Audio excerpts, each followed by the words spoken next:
everyone. This is Keith Schmitz with Grassroots North Shore, welcoming you to another segment of Mythbusters.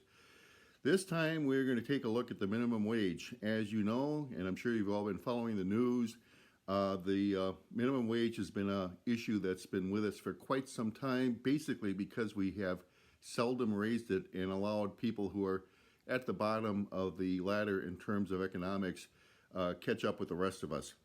In particular, in Wisconsin.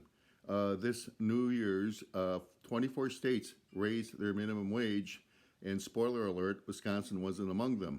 We have around the lowest minimum wage in the country. So we know that there's been a lot of controversy around it. Otherwise, this thing would have been passed a long time ago. So we've asked our good friend, Bill Holohan, to give us some insight into the economics behind raising the minimum wage. Because, of course, that's been the excuse that a lot of people have used, or the reasoning that a lot of people have used in terms of justifying not doing anything about it. So we have a thorough deep dive that Bill is going to provide us. What we are encouraging you to do is, while this video is playing, you can register your questions and comments in the comment section. And at the end of this video, Bill will answer those questions. So, Bill, what do we want to know about the minimum wage? Thank you, Keith. This will be a Zoom discussion of the minimum wage with the Grassroots North Shore. This is a controversial subject. As you know, there is a move to fight for 15. The arguments in favor of raising the minimum wage to $15 an hour and the arguments opposed provide the backdrop for our discussion. First of all, the first argument that you hear, and it's a good one, no one should work for a full 2,000 hour work year, I should say, and still earn less than the poverty level annual income. Second, the federal minimum wage has not been raised since 2006. It currently stands at $7.25. Several states have raised the state minimum wage. Wisconsin is not one of those. Adjusted for inflation, the highest minimum wage was $12 roughly in 1968.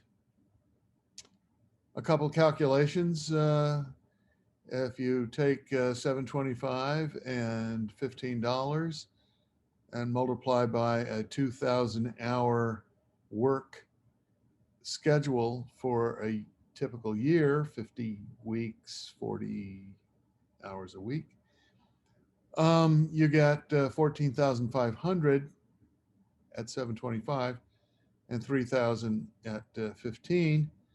And just as a kind of benchmark, a two-income household at 15 would take home or would earn 60,000. Whether they take it home depends on taxes and all that. Anyway, so the arguments opposed, the primary argument opposed is that there would be a negative employment effect, that the higher wage would result in fewer workers hired. For example, Senator Manchin in West Virginia and Senator Sinema of Arizona, they oppose the $15 floor, might settle for 11. And the other argument that is out there is that it hurts small labor-intensive businesses, startups, and so on, restaurants and retailers, for example. We can take a look at how the minimum wage has changed over time. This graph shows, this is from Bloomberg News, shows from 1978 to the present. This black line is in nominal dollars. The blue line is in inflation adjusted dollars. So if we follow the black line, you see the little stair steps every time it is increased. These little stair steps represent a phasing in of an increase. The fear is that if you do it all at once, it'll be too big a shock to employers. Then there was a flat period shows the minimum wage staying constant, then another adjustment and another adjustment and another adjustment to 725, which is where we are now. If we follow the blue line, we see that the difference basically is that the inflation adjusted minimum wage was actually higher in 1978 than it is now. And inflation causes these downward sloping portions of the inflation adjusted or constant dollars, January 21 dollars. And so it has to arrive at the same point, and this vertical line stands for where we are today. Now, to the right of this vertical line is the plan, the projection into the future. So if the bill were passed, you'd get a rise to about $9 and then a couple of more stair steps to $15 by the year 2025. And of course, the blue line would follow that, but be somewhat lower because it's inflation adjusted. So that's what the graph looks like. Here's another way to look at it.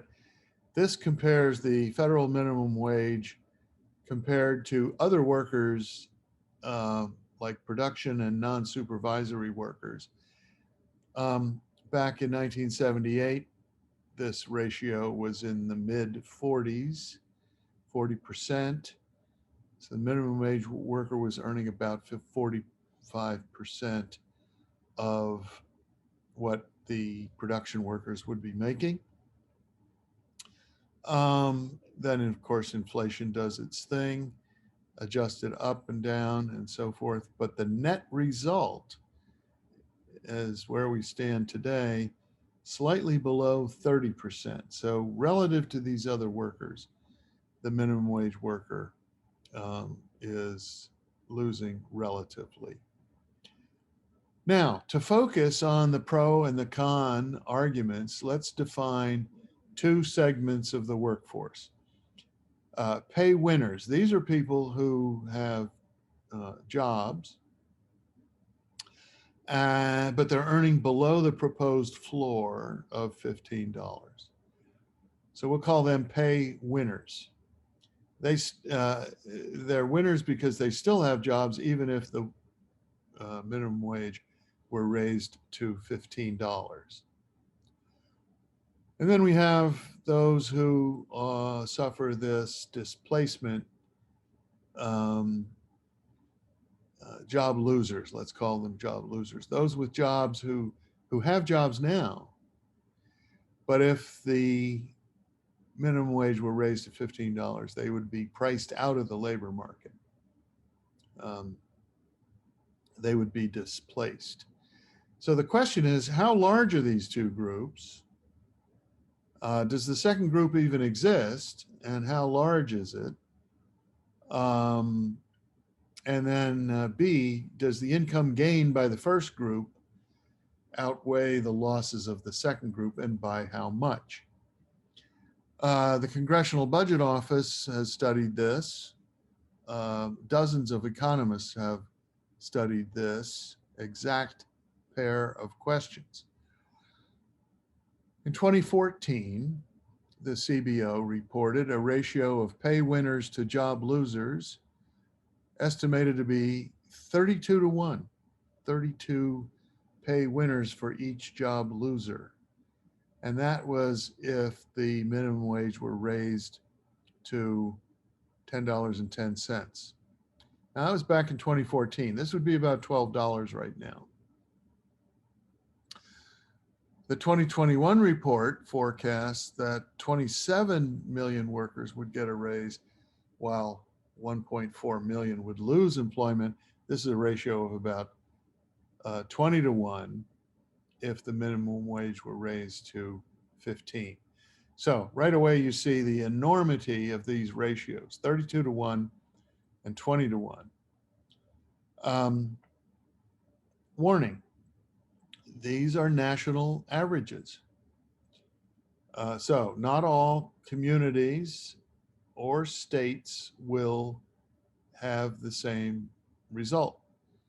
Ratio will be smaller in lower wage states and in urban and rural concentrations of poverty.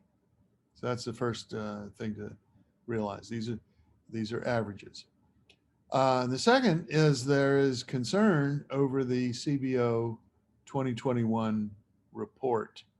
They seem to have left out a lot of the current literature uh, in the peer review world. And so you can see Professor Dubey's article on this, and the Economic Policy Institute fact sheet, and I've listed those at the end of this slide series. And you can read about the 2021 report. Okay. Still, both Dubey and the CBO in 2014, they still warn of an employment effect. Even though it is a small effect, it's there. Therefore, public policy should be part of a broader package. Minimum wage alone is not a very complete anti-poverty program, because you have this small group of displaced workers. It's just not as big as the 2021 report is showing. So, what are the takeaways from this little video here? And remember, there's going to be a discussion period afterward when I turn this over to Keith to run that. First takeaway is about the pay winners. The numbers that the statisticians and economists are showing show a very low, what is called demand elasticity. That's where that 32 to 1 ratio comes from, which means that the primary effect of a rising minimum wage will be in the form of a large increase in income for the pay winners, lifting nearly 1 million people above the FPL, which is the federal poverty level. It adds to worker income and spending power,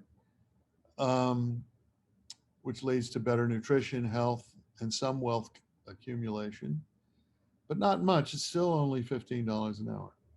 Spending power will attract businesses such as grocery stores, convenience stores, and so on to the community, and add to the odd job economy, babysitting, home chores, and so on. Puts more money into the community. Takeaway 2, the job losers. This group is small, but Professor Dubey, who has emerged as the leading scholar in this area, he estimates it at 500,000 people. So if you can think of low-income zip codes or precincts or rural areas, that's where a lot of these people are going to be from. So the minimum wage is not going to be a good anti-poverty program in those areas. These displaced workers will need compensatory assistance. Short term, let's remember heat, rent, food assistance uh, uh, will be part of the package. Longer term, why are these people so poor in the first place? Preparation for occupational advancement. Um, Normally, we think of schooling and training. Um, 3, sustenance at $15 an hour is not advancement in modern occupational paths. The digital divide, for example, is expanding, especially during this pandemic. Um, this is likely to lead to occupational income and wealth divide expanding, not shrinking. So we've got to get after this problem. Even at $15, workers cannot accumulate much wealth or invest in complementary resources like fast internet connectivity, uh, fast devices, home hotspots, or education and training. One investment the public could make is public childcare to free up parents' time so that the parents can hone in on education and skill acquisitions that they would like to pursue. Um, for the kids, so that this is not becoming an intergenerational spiral, pre-K, pre-kindergarten, smaller classes, much more effective K through 12 math, computer skills, reading, and written communication. These are all requisites for modern occupational advancement. Needs-based federal tuition remission for state colleges, universities, technical schools. President Biden has advocated all of these. And a sleeper policy that I'd like to throw in. Marshall Plan for tutoring. Kids come home from school and they have trouble with their homework or conceptual problems. Tutoring should be available and online or in person. And this is a big topic, but often ignored. And I have a couple of suggested readings at the end of this slide series. Takeaway number 4, combine the minimum wage with the earned income tax credit. This allows us as taxpayers to add to the worker paycheck. Note, the earned income tax credit cannot stand alone. It works with the minimum wage. It's not a good substitute. It's a complement to the minimum wage. But you need the minimum wage so that employers don't have an incentive to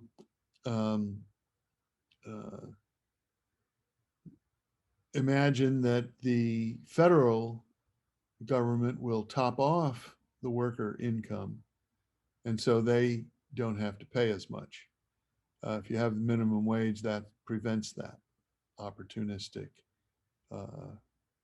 behavior.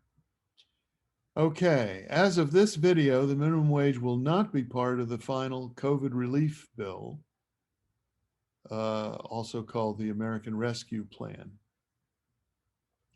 Still, the minimum wage is polling incredibly well among the public.